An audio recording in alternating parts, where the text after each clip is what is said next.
Welcome to My Life Chassidus Applied, episode 293. A good Chodesh. We're going into the month Rosh Shevat. So a very blessed month to all of you and to all of us. It's a special month, especially for Chassidim, being that this year, Yud Shvat, in 10 days from now, will be Shivim Shana, the beginning of the 70th year from when the Rebbe assumed leadership right after the Histalkus, the passing of the Frierdiker Rebbe, V'zorach HaShemesh U'bo HaShemesh. As the sun sets, the sun rises. In the Rebbe's own words that he described the passing from the Nesias, from the Rebbe Rashab to the Frierdiker Rebbe. So this happened in Yud Shvat, Tovshin Yud. And of course we're honoring that and celebrating that. It's such a vital day and a vital year, 70th anniversary. And we've been doing it in the past few weeks, and we'll be doing some more today in this program. I want to begin with the dedication and honor that this program is dedicated in honor of Gail Wisner, the Chain family, and for the safe and speedy return of Chaim Peretz ben Gita Frede, dedicated by Esther Mulroy, whose birthday as well is this week. So happy birthday. We're also just announced last week the 6th annual My Life Chassidus Applied essay contest, and this year we've added a new track, a creative and artistic track, which I'm also going to be speaking about. But before we get into that and to the fascinating questions of this week's program, I want to say that please look forward to a surprise announcement about how we're going to do a special event and program around Yud Shvat, which is, as I said, next Wednesday, a week from Wednesday, and some interesting things that I am sure that all of us will appreciate. And not just as a celebration, but actually a declaration of re-embracing the revolution that the Rebbe initiated on Yud Shvat, which began 70 years ago. We'll be talking about that in specific detail and things, most importantly, that we can do. Because at the end of the day, it's all action, it's not theory. What can you and I and each one of us do? And we'll be speaking about that and many different other, as I said, surprises that we'll be announcing as the days roll by.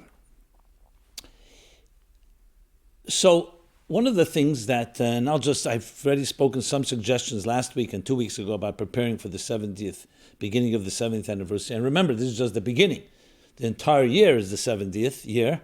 So I look forward to many different interesting things that we'll be doing to honor that.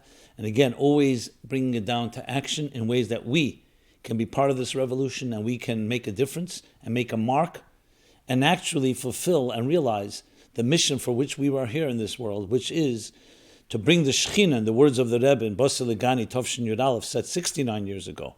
When he assumed formally the leadership, the Rebbe said that our generation, the seventh generation, is to bring the Shekhinah, the divine presence, from heaven, from the lowest heaven to earth itself.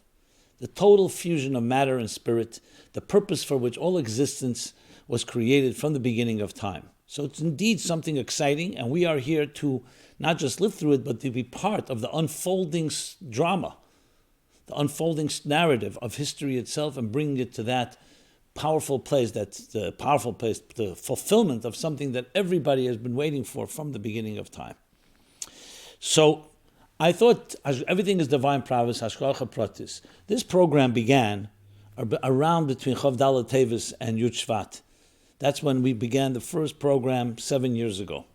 The essay contest essentially designated, now you'll ask me, what do I mean between? Because 1 year it was closer to Chav Dalet Tevis. This was the Yortzeit, the Histalkus and the Hilula of the Alter Rebbe, and Yud Shvat is just a few days after that, another 2 weeks afterwards. So the contest is associated with these days. So I thought of divine providence.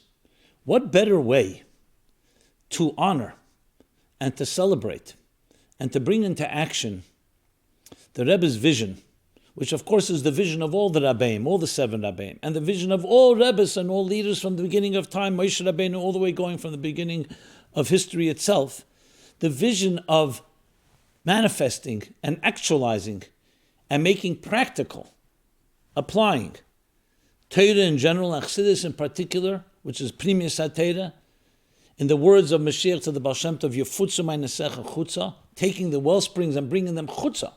Chutza means in space, in time, but also in spirit. The idea of bringing it into a language and into a paradigm and a platforms that everybody can access it. Because when we speak about the future, the geulah, and the near future, we should say, the immediate future, how is it described by Isaiah, Yeshaya, the prophet? There will be no more lo yareya v'lo yashchisu. There will be no more evil and no more destruction, because the entire world will be filled with divine knowledge as the waters cover the sea. Divine knowledge. That means the entire earth, every human being, in the words of the Rambam Maimonides at the end of his Sefer Mishnah Torah, lo yi'esu kol ha'elam el ladasas Hashem bilvad. The business of the world will be nothing but to know God. That doesn't mean everyone will be theologians. It will mean that in everything we do, it will be clear it's a means for divine expression, for spiritual expression. So whatever you see in the world, whether it comes down to a minuscule little plant, or for the birds in the sky, or whatever it is, we will see the hand inside the glove, which today is concealed. So how do we prepare for that? By living our lives that way, by studying and aligning ourselves with such a vision. Recognizing that your body is a vehicle for your soul. So just as the entire universe will be seen, the hand inside the glove, we will see the hand within our glove, within our body, within our garment. We will see the soul shining through. And essentially, energy and matter will be fused as one. So what better way to prepare for that, among many different ways, and I'm sure there are many ways, and people all over the world are preparing, is to actually write an essay or produce a creative, artistic way of expressing Chassidic thought. Chassidus is this Mola Oretz Deus Hashem. It's understanding its godliness. It's about godliness. It's about how God created the universe, and expressing it in a way that we apply an idea of Chassidus to a contemporary life challenge or issue is, of course, the essence of the essay contest. But now that we've expanded it, we have other ways to express it. It can also express it through photography, through visual arts, through music, through poetry, through a video presentation. And if you go to chassidusapply.com/contest, you'll see all the guidelines and all the rules. But I want to take it even further. A practical suggestion to parents and educators in particular. But this is really not limited to them. It's to all of us. I've received much feedback now and over the years of how much people who were involved in this contest, how affected their lives, even to the point of, and not being over dramatic, transforming people's lives. I am a different person, individuals told me. A mother, a father told me that when we were involved with our children in doing this, it literally transformed our homes. So here's my suggestion. It's a suggestion. Yes, it is a way of disseminating and publicizing the contest, but I think it's a great suggestion. And I'll soon tell you my reasons behind it after I explain the suggestion. And that is, simply, whether you're a parent of children, and obviously you have to know which age children, but children that are capable of doing this, why don't you challenge them and incentivize them, besides the $10,000 prize or the $1,000 artistic prize? Incentivize them. Say, what are you dealing with? Let's deal with a challenge. One child may say, there's bullying going on in my classroom. Others may say, I'm bored. There's all kinds of different things people and children go through, and teenagers especially. Identify something and say, you know what? Why don't we work on together, since we're taught that Torah is Melashon Hira, Torah offers us a directive in life. It's a blueprint for life.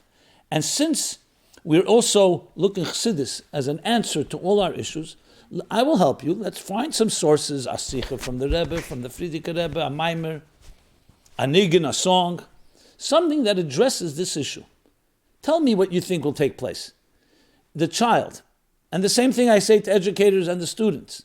You have a class, you're teaching them a class. What will happen? They'll be excited because it's something that's touching them. You're participating with them, helping them with sources, reviewing, but you want them to do it. You want them to initiate, but you're part of it. It will create an exciting few weeks as you're immersed and involved with it. And this I say not as a guess or speculation, conjecture, because I've heard that. Be talking about it by the table, Other siblings will weigh in. Oh, what better way? What did the Rebbe give us Chassidus for? Is to make it real, to address real issues in our lives, apply it to our personal lives. This is the best way to do it, and guaranteed will have lasting impact. In addition to giving such nachas and pride to the Rebbe. Now, if you do something around Basi Legani, the Meir itself, and derive lessons from that, Mateva Manoim, even better. Perhaps we'll even add extra credit points for that. But it doesn't have to be exclusively to that Meir. But that Meir, of course, is the Meir that the Rebbe said, Friedrich Rebbe, last Meir that was published by the Friedrich Rebbe, and the Rebbe began that Meir, Basi Legani Tovshin Yud Aleph, and then every year afterwards would explain one of the 20 chapters, and then went through a second cycle and a third cycle. So this is a practical suggestion. As I said, teachers and students as well. You're teaching a class anyway, a class in Torah and Chassidus. Make an assignment. The prize will come from us. You don't have to spend any money. It'll be a $10,000 first prize, $3,600 second prize, a $1,000 third prize, and a special student prize that only a student will win. They can also win the top prize. Or if somebody wants to do it through artistic expression, so we now have allowed that as well. I find this to be an easy, yes, it takes work, but it's enjoyable work, a labor of love, a way of honoring and actually implementing what the Rebbe told us to do. To make Elokus, godliness, real in our lives. To make Chassidus real in our lives. Or in the words of the Rebbe, Lahamshich hashchina lamata mamash. To draw down godliness in this world. Take an issue of this world and address it with a godly approach, which is what Chassidus teaches. This is the essence of the contest. Now, let me add this. I mentioned this in the past. When I first thought of the idea, which was just, hashgacha pratis, it was a year after we were doing My Life, the program, the weekly program. And my office said, so how do we honor the first anniversary? It was much more successful than we expected. More questions came in. The listenership was growing and continues to grow. It was quite very touching to see, and it was very powerful. So something came to me. I said, the essay contest idea. I don't even remember what sparked it, but you know how ideas, they fly from anywhere. Okay, we passed it around, and not everybody was so excited. What did I do? I decided, you know what, let me write up the purpose of the contest, what its objectives are, and its benefits. And I sent it to one of our powerful sponsors, one of our contributors, donors. And I spelled out how much we would need. We would need for the prizes, for some administration, other work. There was no income from it. And not to my surprise, but very quickly, excellent idea, I'm committing to it.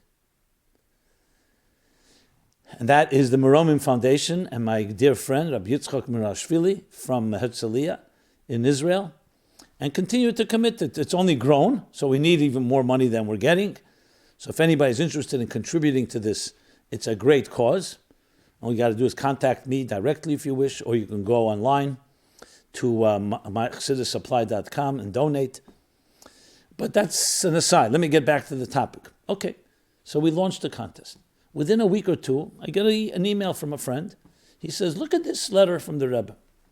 Volume 10, in Igus Chodesh, page 238, 239. It's a letter dated Yud Ches Tevis, the 18th of Tevis, Tafshin Tezvov. That was the equivalent of 1955. A letter many years ago. Something immediately struck me, and I said to myself, where do I know that date from? I write an email to my office and I say, can you tell me, send me the email that I first sent to everybody? What day was it? Would you believe? It was Yud Ches Tevis Tovshin Ayin Hei.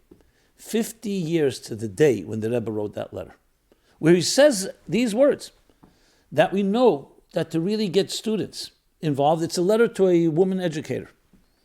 We know that to get students really involved is that they should make presentations. Not just be taught, but they should initiate a presentation. Then the Rebbe continues, since Yud Shvat is coming, that's what he says. He suggests that the students should write an essay in honor of Yud Shvat, describing my father-in-law, the Friedrich Rebbe's work and his contributions.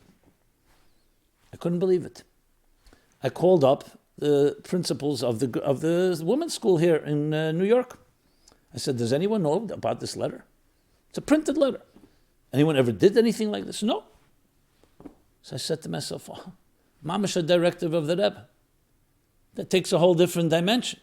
It was a good suggestion, and we all thought it was a good suggestion, and it did work out. So if you need a direct hira, the covered Yud Shvat. And that was Tavshin Tezvov. Now we're in Tavshin Pei. That was 5 years after Tavshin Yud. Now we're 70 years after. So you have that additional reason, and perhaps the main reason, to actually do this. I'm not suggesting it's going to be absolutely easy, but it's a work that will only give you more dividends than what you'll invest in it. And I say this to everyone that's listening to this, and please share it with others. I think it's a tremendous opportunity, and we're excited to be part of it, but it can't happen without you. And especially for educators and parents, to me it's a no-brainer. Who doesn't want their children to be excited, their students to be excited about Chassidus, about the Rebbe, about the mission? And you can write about that too, the mission itself, the Dei Rashvi, what better topic? But personalize it. Make it real, not just a theory, an idea, an analysis. Apply it. And use all your creative juices and all your creative skills. As I said again, go to chassidusapply.com/contest for all the details, all the rules and guidelines. As always, follow them. After you finish whatever you're doing, just go through the guidelines, make sure, check it off like a checklist. I did this, and this. Show it to another person, and I guarantee it'll heighten your chances of actually winning. But as I always say, everybody's a winner. The mere fact that you do this will be something that will last the rest of your life. Ask people who've done it. Ask past year's winners. And that's how I feel is one of the great ways to, especially this year, the Shivim Shana, 70th year of the Rebbe's Nesius leadership, to contribute, not just contribute, but to shine and to really bring Chassidus alive in our personal lives, which is, of course, the entire objective of this program. So, with that said, the deadline for the contest, I should mention, is February 23rd, or the equivalent Chof Ches Shvat. So essentially a month from now. A good 4 weeks. Okay. With that, let us go to a question regarding the Dei Rashvi, which we spoke about last week in episode 292, but another question came in. Then I'll talk about Rosh Chodesh, Shvat, and Boy. And then a bunch of interesting and also some unfortunate questions that we have to address as part of Chassidus addressing the entire spectrum of life, sometimes pleasant, sometimes not just pleasant things. But Chassidus always has what to say, as the Torah in general has what to say to us, with direction, guidance, strength, and hope. So the question about connected to Dei Rashvi, again, remember, is the way the Rebbe described this generation when he assumed formally the leadership, Yud Shvat Tavshin Yud Aleph, 1951. And he referred to us, the generation, the seventh from the Alter Rebbe. Alter Rebbe was the first Miyasid, the founder of Chassidus Chabad. Mittler Rebbe generation 2, the Tzemach Tzedek generation 3, Rebbe Marash 4, generation 4, Rebbe Rashab generation 5, Friedrich Rebbe generation 6, and the Rebbe, our generation 7. And compared it, equated it with the seventh generation from Avram Avinu, based on the Medrash in the beginning of Basel Legani, cited from Shir HaShirim Rabbah, that Avram was the first to reverse the process that had deteriorated and toxified existence through the iniquities and the wandering away and the betrayal of our destiny, otherwise called an Aveda, a disalignment. Avram reversed the process and returned the Shekhinah, the divine presence, to the seventh heaven, and then Yitzchak to the sixth, and the next generations lower, until Moshe Rabbeinu, the seventh, from Avram Avinu, from Abraham, of course, received the Torah at Sinai after Yetzias Mitzrayim, and then built the Mishkan v'shachanti b'seicham on this earth, not a Mishkan in heaven, not a tabernacle, a temple in heaven, a sanctuary in heaven, a sanctuary made from gold, silver, copper, material items in which God would reside and dwell among us and within us. B'seich kol echad v'echad, v'shachanti b'seicham b'teich kol echad v'echad. V'achas, every man and woman, every human being, every Jew, every child, and so on. Okay, so the Rebbe equated the two. So among the different expressions that Rebbe used, one was that we are the last generation of galus, hence, and the first of the geulah. That's the Deir HaShvi, concluding the process that began with Alter Rebbe, which began even longer before that, and concluding.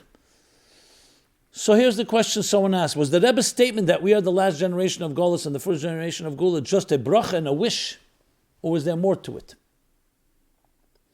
Being that almost all of the people who were at that Farbrengen have passed on.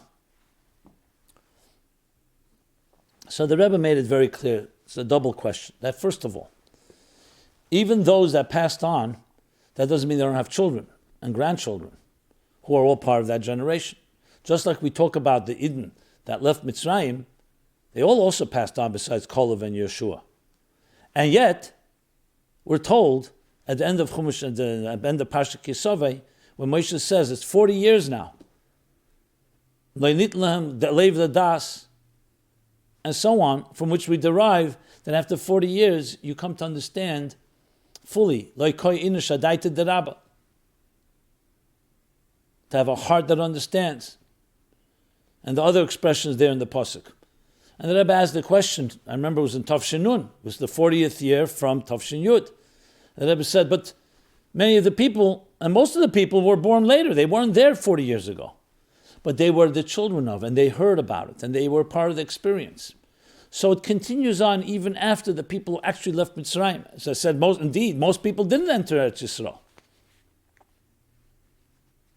That's one.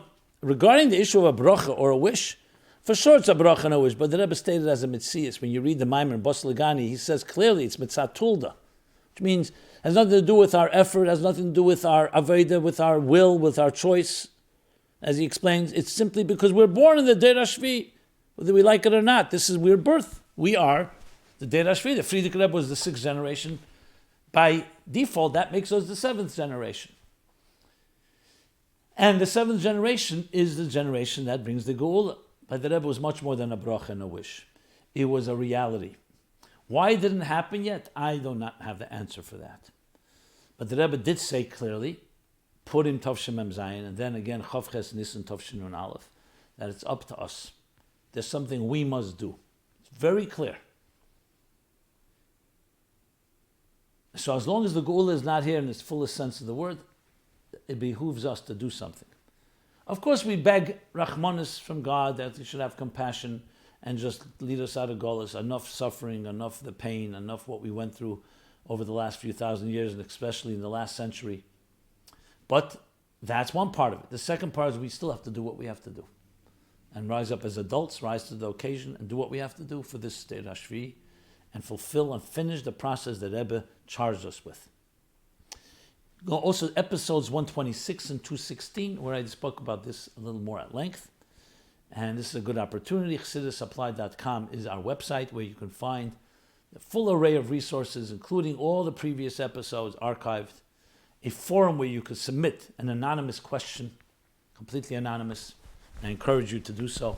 There is a backlog, I have to be honest, but I am really committed to addressing them all, and we'll just keep plugging away, trying to combine some topics, especially if there's something timely, address it in a timely fashion. And of course, you'll also find there the essays. If you want an example of winning essays, or generally great essays, just look at that website. In the essay section, you'll see essays from the last 5 years of the contest. And every week, at the end of this program, we go over 3 more essays in order as they were marked. So we're still reviewing the essays 2019 while the new essay contest has just been launched, as mentioned before. Okay, make a hefsek cotton between parsha to parsha, as they say. A little break, not a break in time, just stating that. And let's go now into some important questions. Well, they're all important, but some are more relevant and timely than others. And some questions I have to always somewhat package them a little because I don't like to read something that can be offensive. But I try to address everything. So we're going to now begin with this question. And it's not in any particular order. Is it okay for a tzaddik to say an untruth? Yeah. As way this person wrote, is it okay for a tzaddik to lie? If someone lies, which is an avera, a sin, midvash sheker tirchak, stay away from a lie, does that disqualify them from being a tzaddik? It would seem so, because it's a direct Aveda. And in relevance to the current Parshas, and to Chav Ches Tevis, which was yesterday, the birthday, the 140th birthday of the Rebbe Tzimchana, the Rebbe's mother, which is actually the same year when the Frierdiker Rebbe was born, Tov Reish Mem, which is 1880. The Frierdiker Rebbe was born, as was Rebbe Tzimchana Chav Ches Tevis, the Frierdiker Rebbe by Yud Beis Tammuz. So in relevance to the current parsha in Chav Ches Tevis, here are 2 points the writer writes about this issue. Why did Moshe Rabbeinu lie to Pharoah and say, let our people go worship our God, with the implication that it was just going to be a short trip of 3 days, and they would come back and continue working as slaves, while the truth is they had no intentions. They had all the intentions to leave and not come back. Also, regarding Chav Ches Tevis, it said when the Rebbe's brother passed away, Label, Sol Aryeh Leib, the Rebbe didn't want the bad news to adversely affect his mother. So he forged letters in his brother's name, so his mother would think he was still alive. Is this allowed according to halacha? Okay, good questions. So let's begin. Yes, sheker is not acceptable. The Frierdiker Rebbe once told his daughter, the Rebbe Tzimchai Mushke, that an emes darf nicht allemal sagen, you don't always have to say the truth, but a lie you must never say. That means you don't have to always, you could withhold the truth, but not ever say a lie. So, of course, a lie, according to the Torah, is unacceptable.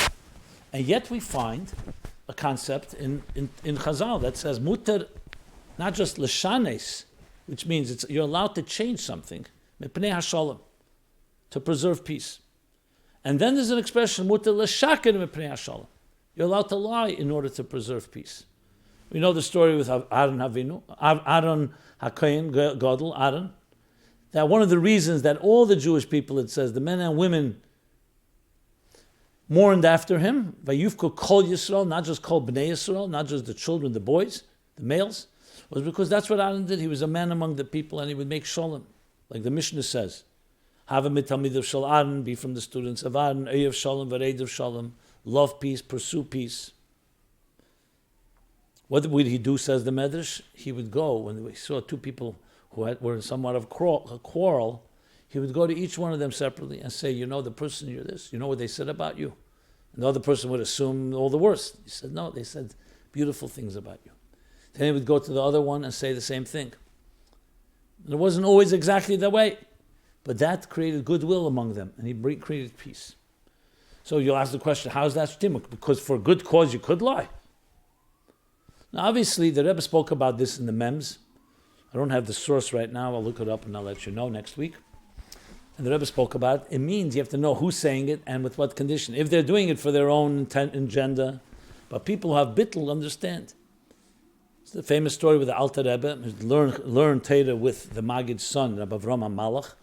The Alter Rebbe would learn with him Nigla. He would learn with the Alter Rebbe Primis HaTorah, Chassidus. And they would get so caught up in the Chassidus part. Rabbi Avraham HaMalach, that's why it was called Malach. He would literally, like his whole spirit, he would like be beyond time and space. And the Alter Rebbe at that moment, when he didn't notice, would turn the clock back so he could have more time learning with him Chassidus. So it's seemingly deceptive. And the Rebbe brings that when it says about that loy signev, which is a form of stealing, which is a form of knevas das, stealing someone's consciousness. Like you're doing something that you're stealing. Their intention is that they continue learning only for a certain period, and here you're fooling them. So there's a hyphen between the loy and signev, because the Zohar says there's a thing called geneva de gedusha. In gedusha, sometimes there's an element of theft. Now, of course, you need to have great discretion who's doing it and what their intention is. So this isn't some license that you could determine, you know what, in this case I could lie because it's a good thing, because it's not going to create machlekes. No, that's not necessarily the case. MS remains a pure thing. But there are instances. Say, Mayim gnuvim yim toku, the Alter Rebbe later said. Stolen waters are the sweetest. That was the sweetest moments when the extra time I had to learn Chassidus. But this is only by people who are absolutely MS people through and through. For them, this is an effort to do something like that. So my answer is no, a tzaddik is not shayach to a lie. Tzaddik is kuli MS. He has no agenda. He has no personal gain. Are there times where there's a concept that they may say something different? Is because only not because of their gain.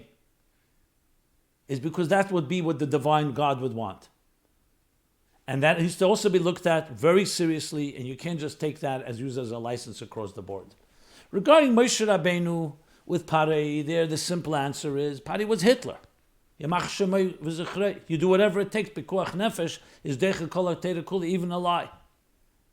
This wasn't like, oh, we had a deal, we worked for you, and so on. It was slave labor, and the worst possible way with genocide and murder and so on.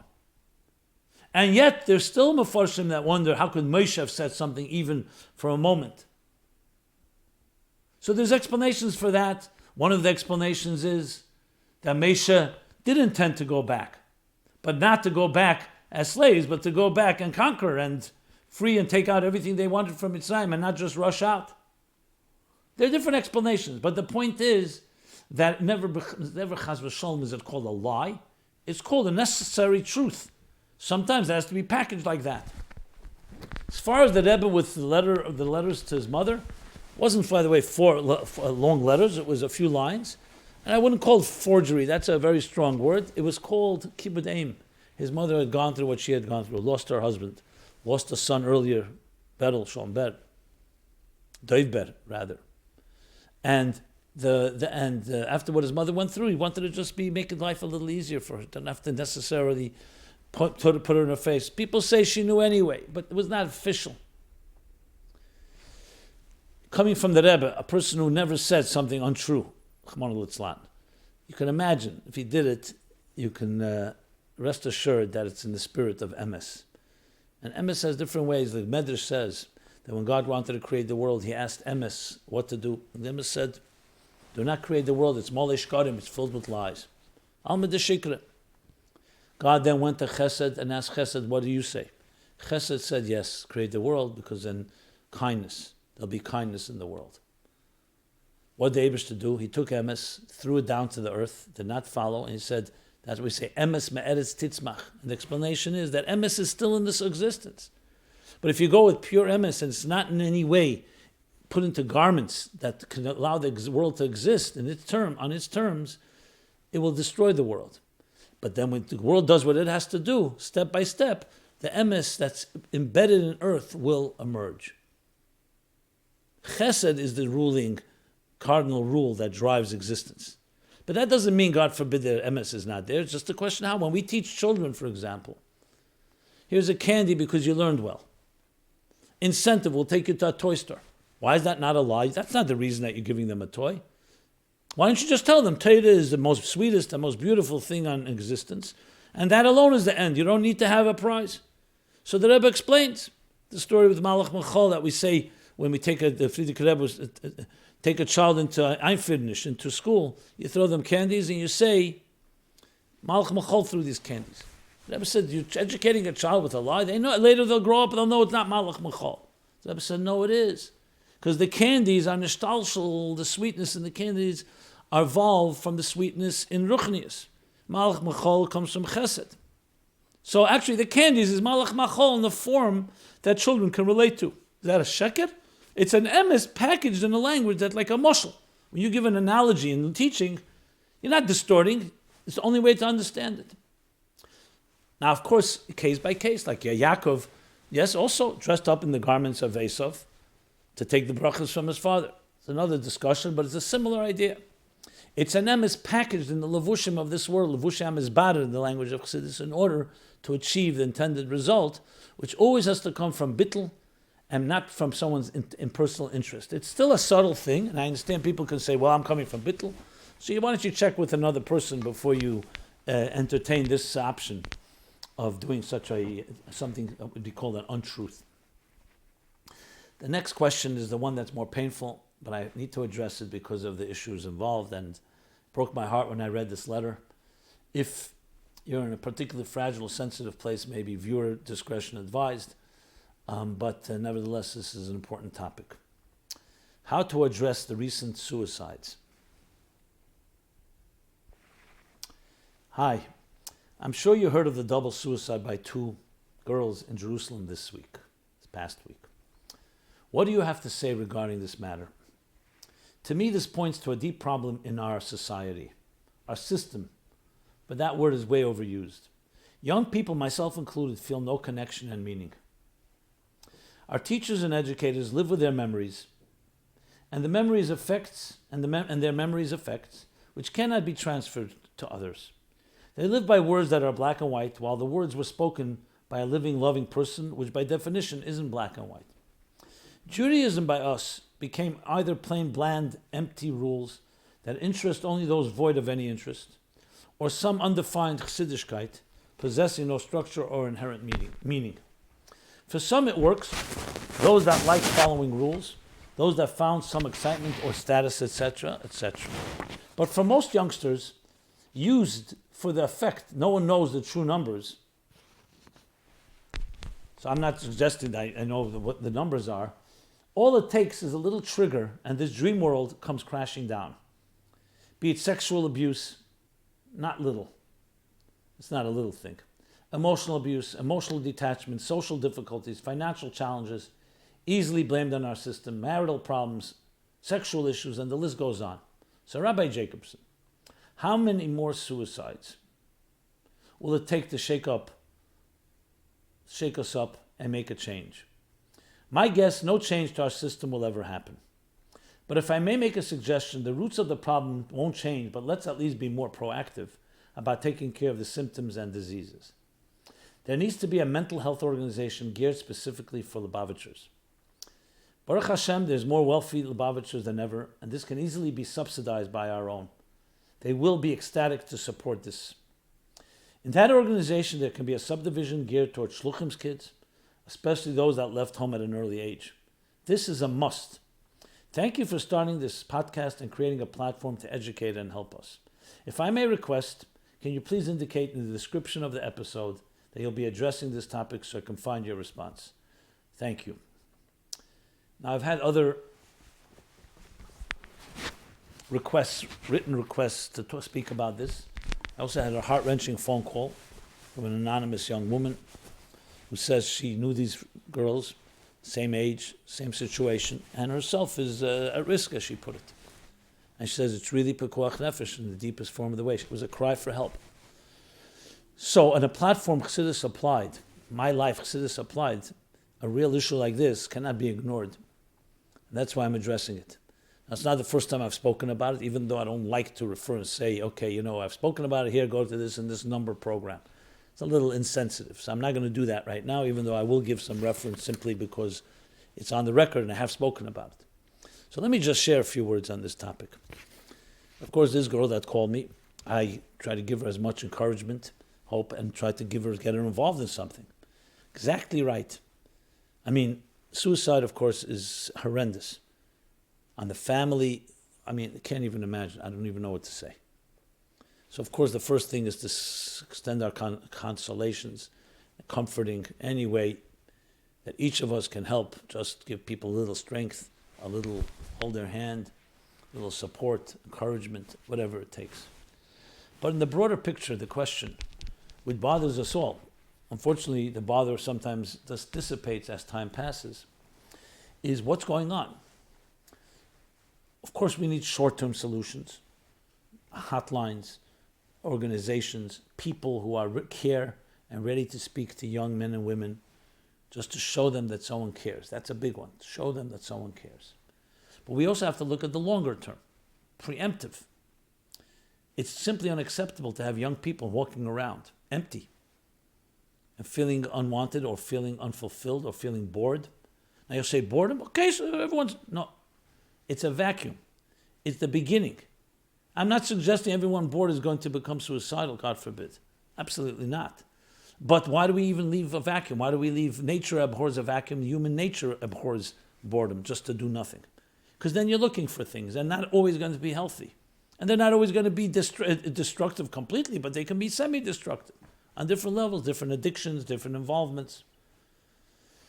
So yes, it is a crisis. We don't have to panic and hysteria, but we have to be a sense of urgency, a sense of compelling need to do something, to give our children activities that excite them. Yeah, we know this yeshiva system has a structure, and no one's suggesting changing that. Obviously, you can add, infuse it with vitality and passion and relevance, absolutely. But not every student is always capable of sitting all day and studying at a bench or a seat. Some may need creative outlets. Some may need extracurricular activities. Some may need different ways of doing things. So parents and educators need to put their heads together to create even more than we've created. And I'm not suggesting, I'm not coming in as some savior that's saying, here's ideas you've never thought of. My point, really, goal is just to bring it to everybody's attention as much as possible and use this platform and the following, thank God, that reaches quite wide, to talk about it. The real goal is we should all put our heads together. I'm just throwing out some ideas, not just talk and lift up my hands and say, oy vey, what are we going to do? We must do this. This has to become a collective and an individual effort. We don't have to wait till it hits close to home, God forbid. We're all one family. And frankly, this isn't just for Lubavitchers. This is for all people. Obviously, you begin at home where you are close to your community. But the goal would be to reach everyone. And there are organizations that have arisen to address this. We have to work with them and not try to recreate the wheel and see what's needed, what's missing. There should be a hotline that anyone can call anonymously. And people are ready to volunteer simply to take someone out to dinner or just speak with them or go to a game or whatever it takes to get somebody a little stimulated. And if you see something, you see someone, whether it's your own child or another child, that something seems off, that the child seems depressed, we are not allowed to stand by the side and just ignore it and be apathetic. Obviously, it has to be addressed with sensitivity. Everyone has family. You can't just simply adopt a child without proper discussion with parents. I don't mean adopt physically. I mean in a more psychological sense of the word, but to care. So I'm putting it on the table for all of us. I made some quick suggestions, by no means exhausted. Most importantly, I want to say this to the people who wrote to me or reached out to me. I'm not going to ignore this.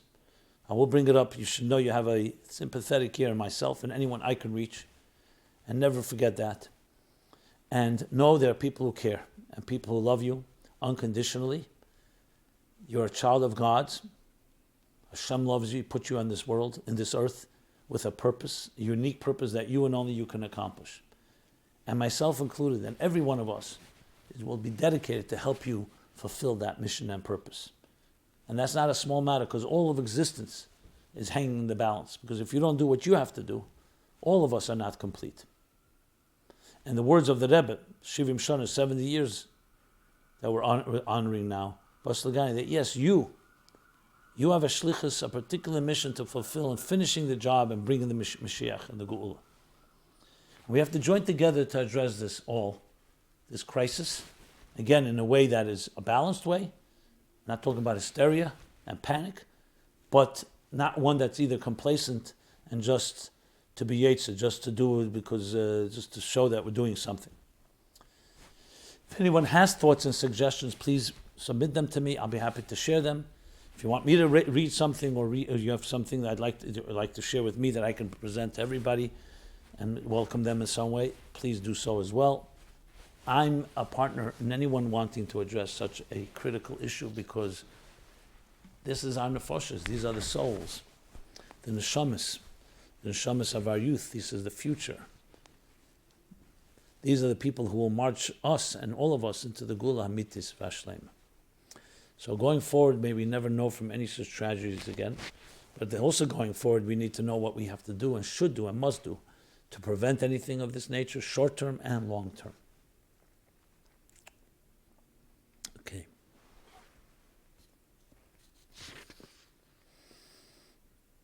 I did speak about this topic, as I said, I would refer to simply not because I'm trying to be technical, but because there's more information there. Episodes 213 through 215. There was a lot about our teenagers drowning. And episode 244 as well. And I hope never have to speak about it, not because I don't want, not because I'm pushing it away, but because it never needs to speak about it because we'll have solved our issues. Okay. With that, let us go to the next topic. So in the last few weeks, we've been speaking a lot about secular wisdom, secular sciences, and Torah, and the balance. It all began with the Rambam, Meir, Nevuchim. So, if you're interested in this topic and you're listening for the first time, just go back to episodes. This is 293. I began in 291 with the birthday with the yahrzeit of the Rambam, Chav Tevis, speaking about this topic. But there's still some issues that I have addressed over the years because this has been a repeated idea and questions that people ask about secular wisdom, secular teachings, Torah, and so on. So I'm going to do one or two more, and we'll continue as we go in the coming weeks because time limitations. Okay, so a little follow-up first of all. Follow-up to the previous episodes. Secular studies and how to gain parnasa without learning secular studies and also without going on shlichus. So this person's writing about that, saying, thank you so much for your amazing presentations every week. Question number one that I have. In this last week's episode, 292, while discussing the idea of secular studies, you mentioned that the main idea the Rebbe wanted to bring out was, with his speaking about secular studies, was to negate the idea of tachlis, i.e. that you need a career to succeed. I was always under the impression that it wasn't just a philosophical idea, but rather that in practice there should be only limudei kodesh, only Hebrew studies, Jewish studies. In Chabad schools, not even English and math. Am I wrong? No, you're not wrong. I focused on that primary thing because that was a big driving element that the Rebbe spoke about. Because remember, in the Torah and Chazal, you find scholars, Tanoim and Amoraim, who were masters in mathematics, in physics, in cosmology, in astronomy, laws of Hilchos Kiddush, HaChedesh, and Eruvin, and so on. And there were those that actually involved and have dialogues with different scientists and thinkers. So there's nothing per se about Chochmah B'Goyim Tamim. There is a wisdom with which God created the world. We spoke about that's not the purpose of existence. That you find in the Torah.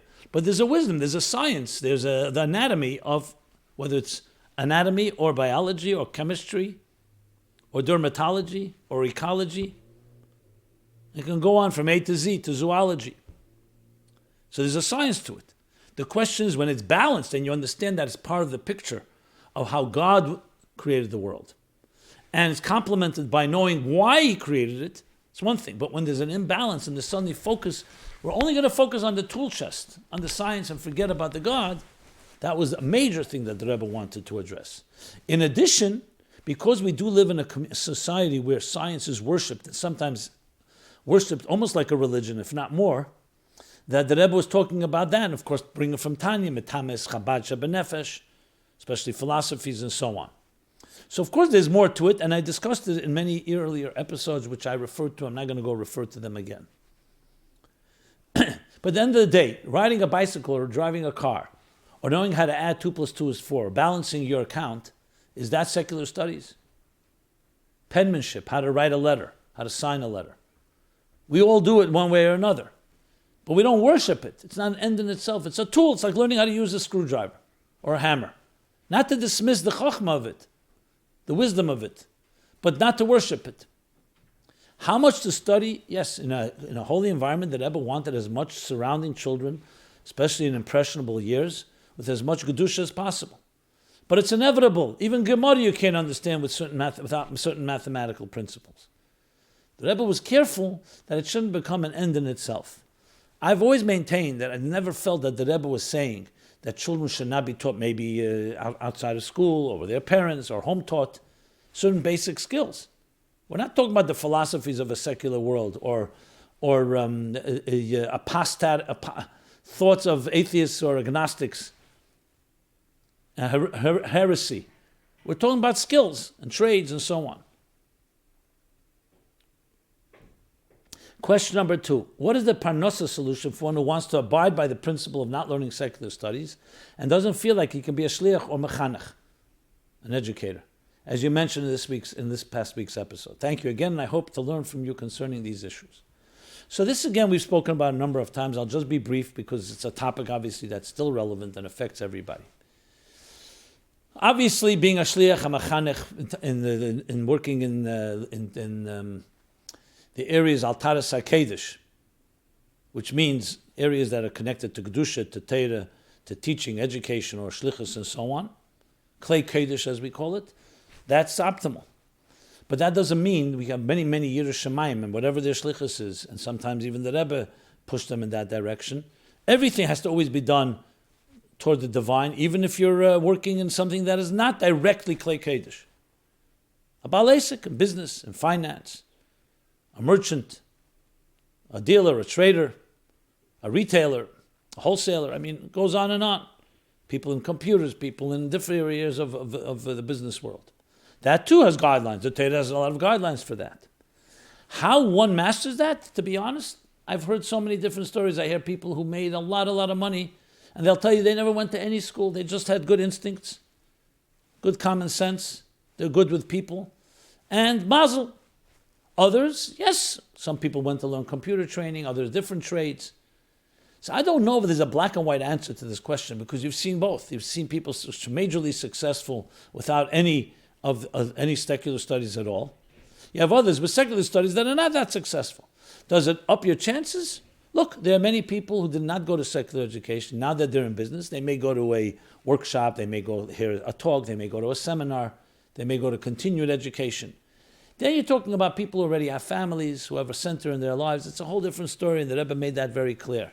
And it's directly connected to Parnasa. The Alter Rebbe says, if it's the Parnasa, it's a whole different story. It's a particular goal. But to say I'm going to study, and maybe it's going to help Parnasa, that's another story. Again, it's case by case, and it's hard to make one black and white rule.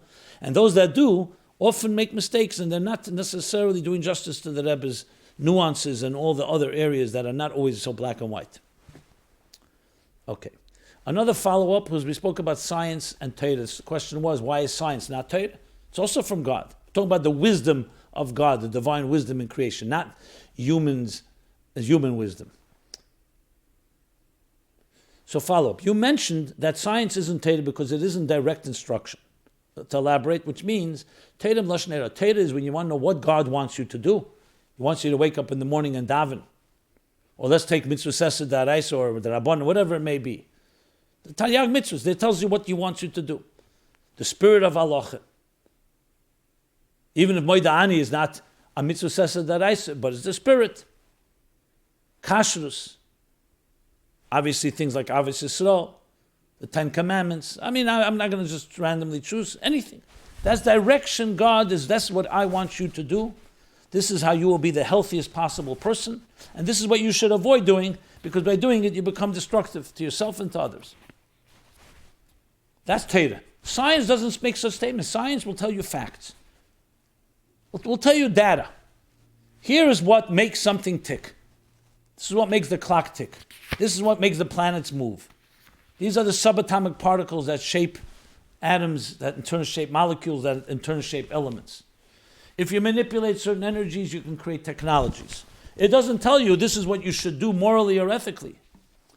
So one is direct link, a direct track of reflection of what God wants you to be. The other are tools, as I said before, means that help you build a nice home, and then you use the home, l'shem shemayim, kol masecha, l'shem shemayim, b'chol d'rechecha deyu. You could study the atom and learn about God's unity, as the Rebbe explains in the letter. As well as other things, everything actually. Everything is a lesson in life, but it's a lesson too. The thing itself is a means. You have a table. The table is a means to eat it in a kosher meal, learn Torah on it. There's a shulchan for people to come together and do something Kedusha.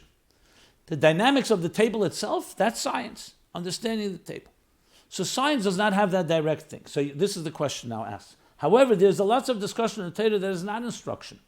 Even parts that discuss how among the world is like the first new fruit program of the Rambam, which he brings to appreciate the galus of Hashem. Surely that is Torah. Why isn't learning about the greatness of the world Torah? Because you want to understand the greatness of Hashem. So let me break the question into two parts. It's asking the question that not everything in Torah is a mitzvah. Breishis bara l'kim shemaim is not a mitzvah. As a matter of fact, Rashi addresses that it should have started with Chodesh hazel lechem, which is the first mitzvah. Chapter after chapter, the narrative, the stories in Bereshis and in Noach and in Lech Lecha and Vayera. Here and there you have a mitzvah. You have the mitzvah Gid HaNosha is one of the mitzvahs that brought in Sefer Bereshis. Bris Milah. But most is not. And even later in Shmos, a lot of it is narrative. And then there's halachas. However, because it's Torah, everything's Meloshen Heirah. Not just like the Baal Shem Tov says, everything we see and hear is a lesson. This table teaches us something. Torah, every letter in Torah is Dvar Hashem. And therefore, every letter in Torah has lessons. Sometimes it's a mitzvah, sometimes in the form of a lesson. But everything has a lesson. That's number one. The other way around is the second half of the question. And what about in Torah when you have things like talk about galus Hashem? Like he brings from the first 4 chapters of the Rambam. Or we talk about galus hateva. You talk about marabu masech. There are parts in Torah that talk about that. And you go further in Gemara, you find a lot of that. Why isn't that? So the answer to that, why is that not Torah? It is Torah. If it's brought in Torah directly, and I cited the letter of the Rebbe, the different levels, there are things in Torah that talk, that I wouldn't say called scientific, but they talk about a natural element. So then it is, you make birchas HaTorah on it. That's a combination. You could say that's an interface, a mamutza. It's Torah, and also talks about something of the world. But then there's things that humans discovered through their own efforts. And that's the difference between the two. So when the Rambam says that, yes, Ketzid Yoveh, how do you come to love and awe of God? By bimizbein, contemplating on the greatness of nature. Now, if it says it in a pasuk, like when the Rebbe spoke about not looking at animals or not having animals that were not pure, he said, of course, if it's an animal that's written about in the Torah, then it's Torah. You're learning Torah. So when you go outside and you look at the sun and the moon, and you look at the meadows, and you look at the fields, and you look at the awesomeness of nature, that is the world, and you're finding the godliness in it. If you're learning it in a pasuk, or in a chazal, or in a Rambam, then it's part of Torah. It's not a contradiction. That's the short answer of it. Okay. I see time is running. The clock ticks. So let me do one more. You know what? I want to do more follow-up. We're going to do the Chassidus question. Okay. As you see, I'm trying to fit in as much as possible, so we cover as much as possible, but you can't always do it that way. So here's the Chassidus question, a very good Chassidus question. It's really a question in the Parsha. But since Chassidus talks about it, I decided we'll pull part of the Chassidus question. So in this week's Parshas, we're now going into Parsha Boy. And I didn't mention that at the beginning, but now I'll mention it because Boy, it's also Rosh Chodesh Shvat tonight. So Rosh Chodesh Shvat we covered because it's the beginning of the month of Shvat, especially Yud Shvat for us, Siri B'Shvat. So Parsha Boy is, of course, a Parsha that first half of it is the darkest exile in Egypt, the last Makkos, the last 3 Makkos, and the second half is Be'etzem Hayom Hazeh, the day in the 15th of Nisan, when the Eden marched out of Mitzrayim on their way toward Har Sinai. So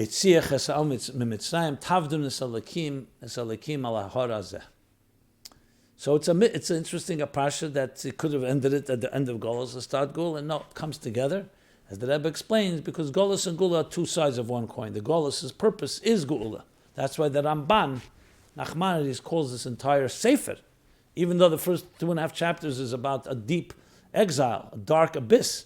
He calls the whole sefer Sefer Geulah. The Eilish Shmeis B'nai Yisrael. These are the names in which they entered into galus, and these are the names from which they came out of galus into geulah. Okay, that's a general thing. So in this narrative, what do we find? We find, of course, the confrontation of Moshe with Pari. And Makkah after Makkah, 10 plagues, where Pari refuses to let the Jews go. So 1 plague, and then a harsher plague, and a harsher plague, and it goes on and on. We find an interesting expression, and this is the question. Hardening of Paro's heart. Vayichbad leiv Pari, the Heber says, God hardened Pari's heart. We keep reading in the Pasha that Pari wanted to let the Jews go, but God hardened his heart, and therefore he refused. Is that fair? Why would Pari be punished if he really wanted to let go, but God took away his free choice? Excellent question. So the Medrash actually asked the question. Medrash Rabbah, Shmeis Rabbah, Yud Gimel Gimel, 13.3, asked the question. And as it says, it gives food to those skeptics who say, What kind of judgment is that? What kind of free will? If people have free will, God is taking away free will. So there's a number of answers given to this. The Ramban on Zayin Gimel, last week's chapter, Zayin Gimel 7:3, says this is a known question. The Ramban cites these Midrashim and basically cites two different answers. They have overlap, but they're two answers. He calls them both true answers.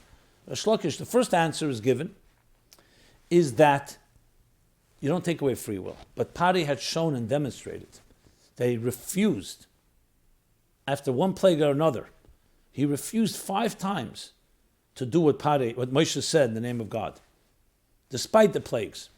That's why you don't find by the first 5 plagues, you don't find any place that God hardened his heart. His own heart was hardened. He hardened his heart, even though he was punished. So the Medrash says there comes a point where, you've already basically written your own script. It was very clear. So God's hardening his heart was a punishment for what he had brought upon himself. So had he been conciliatory in the first 5 plagues, okay, but the second 5 plagues you start seeing God's expression. So the hardening of the heart is actually a punishment. A punishment, yes, that at this point we're taking away your free will. That's the punishment for what you refused time after, with all the chances you were given. It's still not a complete answer, obviously, because you say, one second, person, there's always hope. But there is an expression, Abola Tayr Matayr, and they say, a person who comes to be purified, he's purified. He's given the power to purify. A person who shows the opposite, defiance, he's also given food for his defiance. Somewhat in that nature. A second Medrash says, in the Ramban cites, a second Medrash says, no, it was not a punishment, it was in order to punish. Seeing how depraved and seeing how defiant Pari was, God hardened his heart in order to punish him with more plagues. Actually, the verse says, in one of the verses it says, God hardened his heart in order to show miracles. Miracles can be both the miracles of the plagues, other miracles, but it came to show. So one is the punishment itself, and the other is that it was in order to punish him. But what do you learn from this? What do you learn from this? Not that there's no free will. You learn from this that psychologically speaking, a person controls their destiny, and they have the right to be able to choose and even repent. But there are times we become so consumed with our own egos and our own self-interest that we don't want to hear. And it's very possible, yes, a plague may have caused Pari to regret, but then he would have regretted anyway. You see, even after the Makkah's Becheres, what happened? And he finally said, chasing the Jews out of Mitzrayim, he still pursued them. God knew exactly what was in his heart. His heart had not repented. With God hardening his heart was revealing what he really is. He's a person who will not learn. Also, when you go into Chassidus, you see it's not so simple, God hardening his heart. It's cause and effect. There's no punishment. Punishment is cause and effect. When you become so corrupt and so evil and so genocidal and inhumane, yes, you become contaminated. Can you do? Everyone can do. But there comes a point where you've contaminated so much, you've killed enough people, that yes, if Hitler was caught, no one would say maybe he still has regrets. He did too much damage. And that means hardening is like a cause and effect, an effect of your own behavior. So whether it's the first interpretation that itself, that's the punishment, the hardening, or it's the lead to punishment, which have overlap, that's the deeper understanding of it. And it fits perfectly. That's what human beings can do. We could destroy our spirits. This doesn't mean the soul always lives on, but not in this form or shape. Now, there are other explanations as well. Some discuss it as hardening is from the word heavy heart, not necessarily hardening. There's the Pirushim of the Rabbi Yosef Alba and Ikrim. There's Rabbi Yitzchak Arama and the Kedesh Yitzchak. There are other explanations as well. Some describe it more the personality. God was revealing his personality. But regardless, the answer is that it's not a contradiction to free will and so on, as I just explained. There was a follow-up question to that as well. Why did God punish the Egyptians and also punish the Jews in the desert? Why did he have to punish the Egyptians to force them to release the Jews? Why couldn't he use positive reinforcement? The same can be asked about many of the punishments of the Jews in the desert. Yes, positive reinforcement is always the first way to go, but there comes a point where you see clearly, Pari was not exactly going to respond to therapy.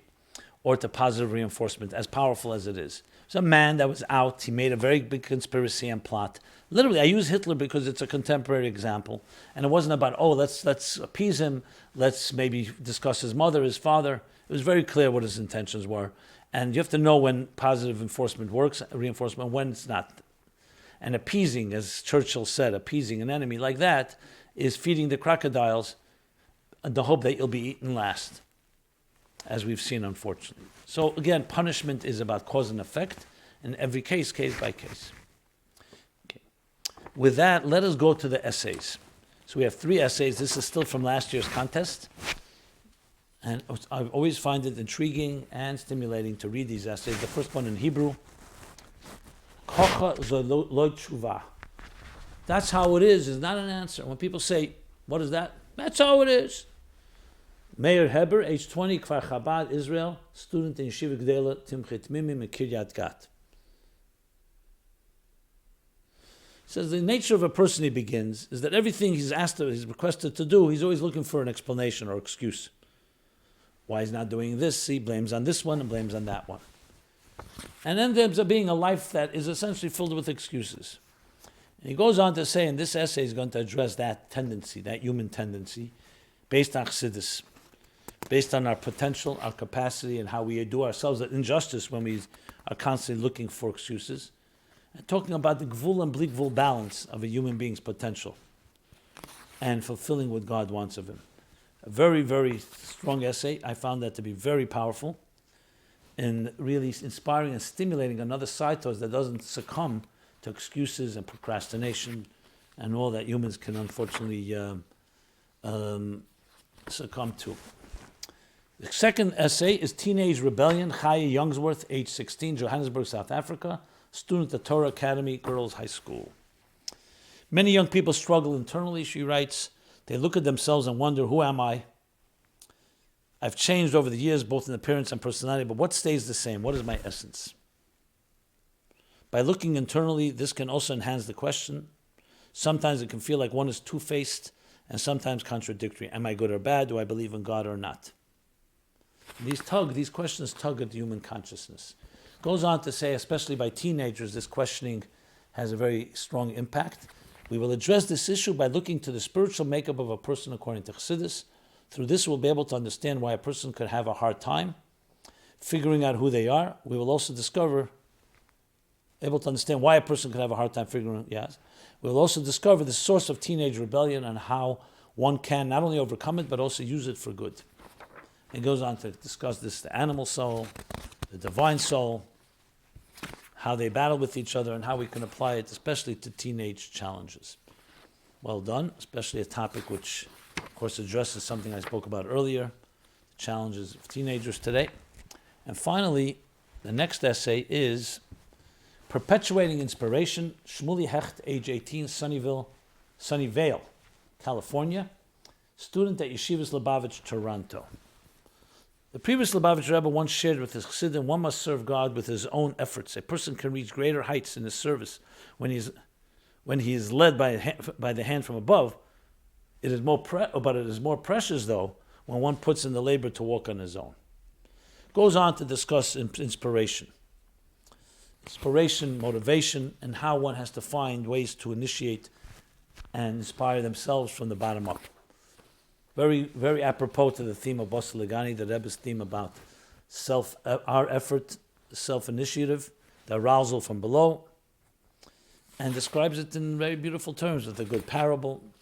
Another excellent essay. Always impressed, very impressed. And with that, we conclude the essays. And with that, we conclude this episode 293 of My Life Chassidus Applied. As I said, look forward.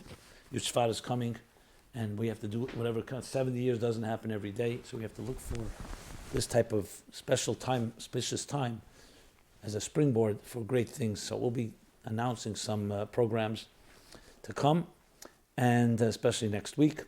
So everyone have a very good Chodesh, a blessed Chodesh, a Chodesh of iskashus, of connection, reconnecting to the divine mission, to the mission that the Rebbe charged us with, the mission that the Rebbe was charged with in this seventh generation, leading us to how to infuse existence with the divine in every possible way, and not in any type of abstract way, but in practical terms, and bring the Shekhinah to earth, to the geulah amitis v'hashlema.